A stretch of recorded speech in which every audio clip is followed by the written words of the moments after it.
So, ang release natin ngayon, galing pang Saudi si Boss Armon. Reserve na to parang 2 weeks ago. Ford Focus 20. Anong year to? 14 ano? 14, mainam to boy. Palit ng buong ABS system, clutch, gulong bago 4. Kumbaga na-ready na namin to bago siya dumating.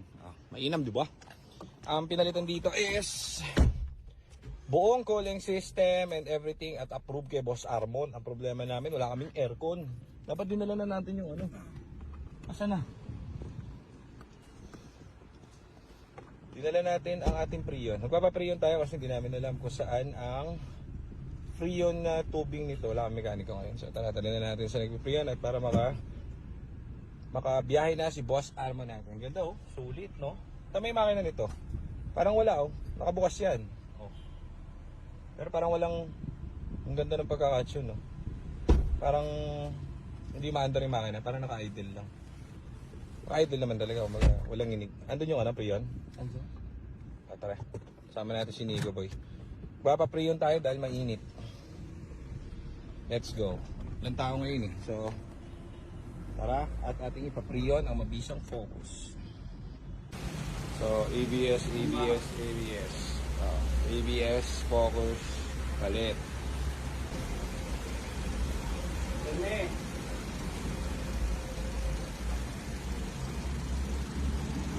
So, ABS tapos bleeding na tayo. Yun. All goods. Sir Armon, mapagmahal. Yeah. Final test drive, boys and girls. Ford Focus 2014. Pinakatahimik sa lahat. Ganda. All stock by yours truly, GTA boy. Pero heater ang aircon. Tinagal namin yung Freon kanina kasi hindi namin hindi naman kami magaling sa aircon. Papa-Freon na lang natin. Punta tayo sa nagpi-Freon para siya ay lumamig. Dumaan na rin tayo dito sa ating suking aircon. Papa-aircon natin tong Focus kasi hindi ganun kalamig yung aircon. So, palagyan natin ang bago Freon.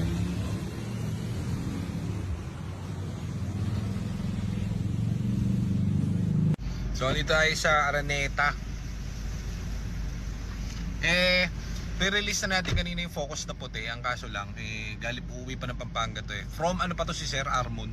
From Saudi pa. So, nag-check-in lang sila rito para kuhanin yung kotse. Kanina, upon checking, all goods na lahat. Na-test drive na yung kotse niya. Ito yung kotse niya.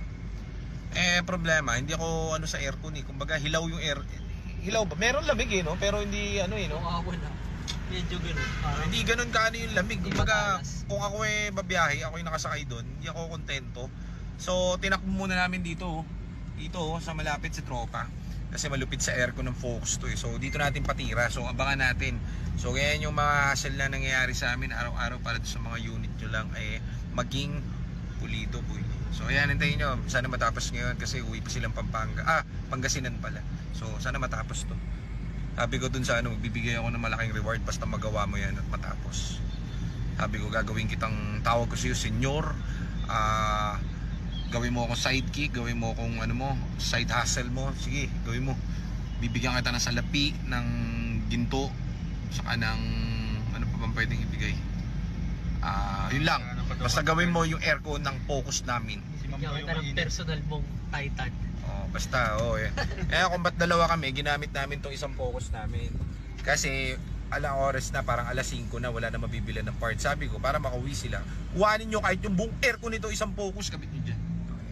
Pero hindi daw po pwede, so gagawin na lang niya. Tayo natin gagawin niya. Wait natin, natin result mamaya. Ayan yung Focus natin, yung problema sa ECB.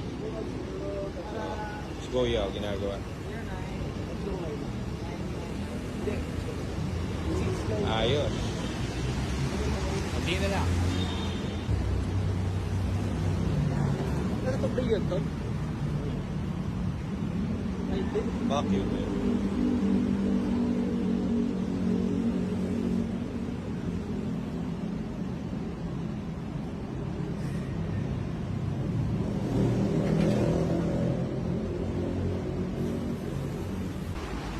Malamig na ang aircon ni Kuya. Thank you very much.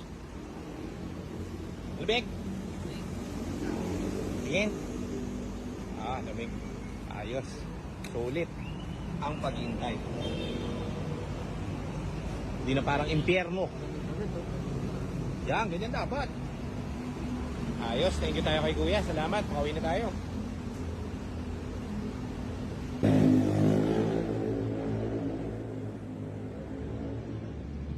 Uwi na rin tayo. Let's go.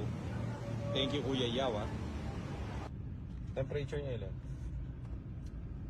87. Okay, all the go na tong Focus ni sir. So, may mga ganyan kasi parang ayaw magpabenta ng sasakyan. Ito naman, pwede na natin kaninang ibenta. Okay naman, pa-release na natin. Kaso hindi kami, alam namin kasi yung tamang lamig nitong Focus eh. Doon to ang tamang lamig dito, yung nakakapaso. Diba? So, ang layo pa nun nila sir. From Saudi to, tapos Pangasinan. So, pagpapahirapan pa natin magpagawa ng aircon doon. Hindi tayo na tumira ng aircon, diba? Para all goods. Ayan, punta na tayo sa shop ulit at naghihintay sila Sir Armon at sila uuwi na. Thank you. Sir Armon ko, galing Saudi pa yan, Ang bango, may camel, May camel sa Armon, release natin yung Focus ni Sir, all goods na. Lahat aircon and everything. So, thank you Sir Armon, Maraming salamat. Thank you. Sir Armon, thank you very much. Maraming salamat, Sir. Thank you. Salamat. Thank you, Sir Armon. Sir, thank you. Thank you, sir. Muulan, may nagpaskan si Boss Brian. Uwi na tayo. Diligo ako sa ulan. Ay, si Aljon. John! Ayos ba? Pagod ka? Very good ka kanina, Online na gabi po. Kailangan ba lang kayakap? Sir, di na. Ha? Ayaw. Meron akong bibigay sa ano Ha? Si Junior? Bakit? O si Wilson? Basta ko dyan, Wilson. Dumaan si yung client namin, nagpaskan lang. Tiga balik-balik lang kasi yun. Sir Brian, yun naman yun, di ba? Orange na ito. Problema yata yung EcoSport ko sa battery. So, sabi ko palit siyang battery para hindi masira yung PCM niya. So, tara, uwi na tayo kasi no oras na. Time check, alas 10 na. So, minsan, pag nagbebenta ng kotse, sa iba hindi nila problem kasi nagbebenta sila ng unit na, hindi naman lahat yung iba lang. Benta sila ng unit na pwede na. Yung sa amin kasi, as much as possible, ayaw namin nung may mapipintas ka. Hindi kami magaling sa aesthetic, hindi kami magaling sa kung ano, pero sinasabi ko sa iyo, yung tranny and engine, wala sa amin nabalik dito at sinabing, uy, sira po yung engine ko. Wala ganun. So, yan lang at ako'y uuwi na. At thank you Sir Armon at maraming salamat sa gifts. At basa ako pero happy ako dahil uuwi kayong masaya. Ayun raw ibenta ng Mrs. Lee. Ang gagawin niya sa Sir Armon, so binili niyang Focus sa atin. Kasi umuwi yun galing abroad. So, galing Saudi yun. Imbis na magka rental yun, bumili siya ng unit niya dito. So, ngayon, isang buwan lang siya rito. After niya, pag-aalis na siya, nabenta niya rin yung kotse.